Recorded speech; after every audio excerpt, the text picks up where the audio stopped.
Hello there. If you're subscribed to the channel, you probably know that I had an interview with Jeff Davis over the weekend. We talked about a bunch of stuff, but today I'm just bringing you the bits about Teen Wolf Season 7 and what those of us who love the show and want to see more need to do to make that happen. Of course, the real reason I asked Jeff for the interview was so I'd have an excuse to use this amazing custom intro song again. Jeff Davis enters Teen Wolf, and Jeff Davis has answers for you guys today. Jeff Davis, yeah, yeah, yeah. Jeff Davis answers. If you're new here, I'm Paul Ray, and I've been writing about Teen Wolf for nearly 10 years. Each week here on YouTube, we go back to Beacon Hills for new videos. If that sounds like something you might like, consider subscribing. Now, before we get into this, I decided not to do hard-coded English subtitles on our conversation, even though the audio is not the greatest at times. Part of the reason I'm not putting the words on screen is because international viewers depend on their own subtitles to enjoy the videos, and that would get annoying. If you have trouble understanding Jeff, just turn on the closed captions because I have written out everything he says so you won't miss a thing. And without further delay, here's the part of my talk with Jeff that most people seem to be interested in. What about Teen Wolf Season 7? Hello? Hello, Jeff Davis. It's Paul Ray. How are you? Paul, I'm good. How are you doing? I'm doing very well, thank you very much. Excellent. Nice to talk to you after so long. I know we email here and there, but nice to hear your voice. It's nice other than on a YouTube video. Yeah, well, that always sounds so much better on the YouTube videos. A great voice for it. You really do. I put out on the YouTube thing that we were talking today, and of course 90% of the questions are Season 7.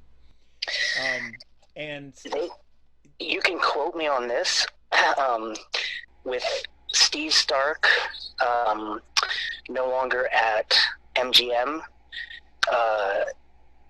It does not look like it's a possibility anytime soon. So, which I feel terrible saying because I know there are so many fans out there who really want it, because I miss the world too. But I wouldn't do, one thing I am fine with is not doing a reboot of Teen Wolf that is a whole new world. I'd rather not call it Teen Wolf. I'd rather, if anything's going to be called Teen Wolf, it's got to be that same universe. It seems tragic that it's all wrapped up in this ownership thing when there are really so many original stories to be told. It really is. And it's all about IP and the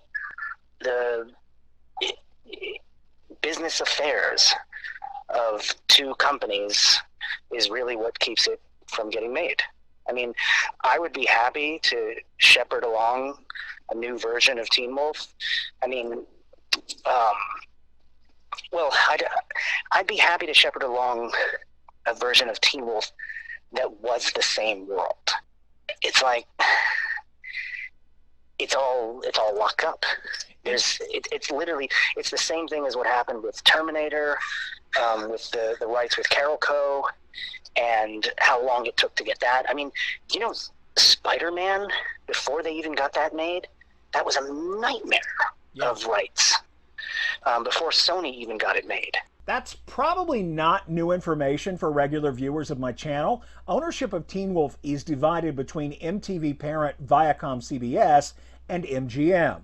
The two no longer have an agreement to use the IP, and nothing can happen as long as those two won't make a new deal. Jeff mentioned Steve Stark leaving MGM. Jeff and Steve had been talking about a reboot, but with Steve now out of that company, that plan is also off the table. But there is still hope for Teen Wolf fans. Recently, another one of the shows that Jeff created and executive produced, Criminal Minds, was revived over at Viacom CBS due to nothing more than the huge renewed interest among streaming viewers on Netflix. So tell me about this Criminal Minds resurgence. What's that been like? That's bizarre. And it really does show the power of streaming. And the fact that it's a much younger audience now sort of blows my mind, because it used to be, I would go somewhere and somebody would say, "What do you do?" I'd be like, "Oh, I'm a writer. What have you written?" "Well, have you heard of Criminal Minds?" "No, never heard of it." "Well, your mom or your grandmother probably watches it." And now it's like 13-year-old kids watching it. My agent told me his 13-year-old daughter binged all 15 seasons in like a month. So it's interesting. But I kind of think one of the big reasons that it appeals to younger audiences is because of the character of Reed. I wanted that sort of surrogate for a younger audience. And Matthew Gray Gubler is so good. Yeah.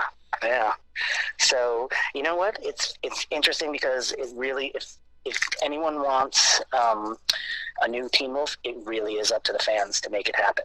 Teen Wolf recently landed on Hulu. Now, in my opinion, this is the best opportunity for fans to show just how much we want more Teen Wolf. We need to be streaming all the seasons on Hulu or whatever streaming service offers the show in your country. But we need to do it right now as a group to get the viewing numbers as high as possible. If you're in the US, Hulu offers a free trial period, so you can get hours and hours of Teen Wolf content before they charge you. The more hours of Teen Wolf that get streamed, the better it looks to the corporate overlords, and just like Criminal Minds, they may decide they need more episodes to feed that streaming audience. And if we can't get them to bring back the original show, maybe they'll do a new streaming spinoff set in the Jeff Davis universe. Okay, I'm going to pitch you my Teen Wolf spinoff, okay? Do it. Great. Again, regular viewers know what's coming here because I pitched this to you guys some months ago. It's the height of vanity, but I've suggested that Teen Wolf should go the Fargo route and tell different supernatural stories set in different decades each season. They should just call it Beacon Hills.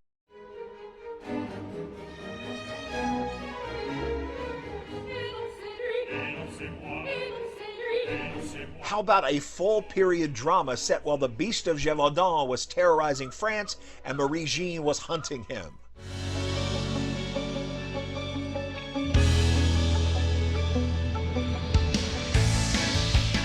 We could have a Hale family drama set in the mid-'80s with Baby Derek and Tyler Hoechlin guest starring as an uncle.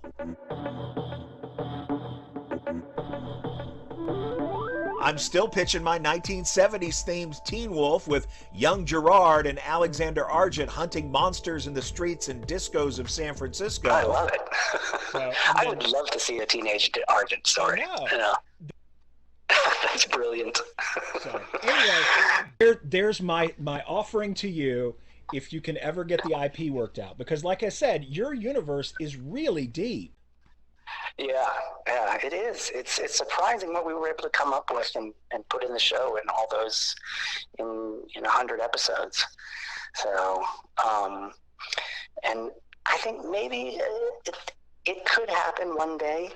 That optimism from Jeff is based on a couple of factors. The first is that MGM is supposedly for sale, and the second is that all these new streaming platforms, like Paramount Plus, like Apple TV Plus, are all desperate for original content that they can exploit. The biggest, you know what would be the best thing to happen for Teen Wolf is if MGM gets bought, and gets bought by either someplace like Viacom, CBS, or Apple even, because those companies would then mine the IP. They'd say, what can we profit off of? And that would be the best way for it to come back. Now, there's another 20 minutes of our interview still to come. Some of the newsy bits I cannot share with you yet, but some of the fun stuff like Jeff's ideas for spinoffs and his greatest regret from his time on Teen Wolf are still to come. I'm going to be releasing those in the next few weeks in the run-up to the Teen Wolf 10th anniversary, which is happening in June. Thanks for watching. Now go do the YouTube things, like the video, let me know what you think in the comments. Now, if you're interested, you can subscribe because we do fun Teen Wolf content every week when I go back to Beacon Hills.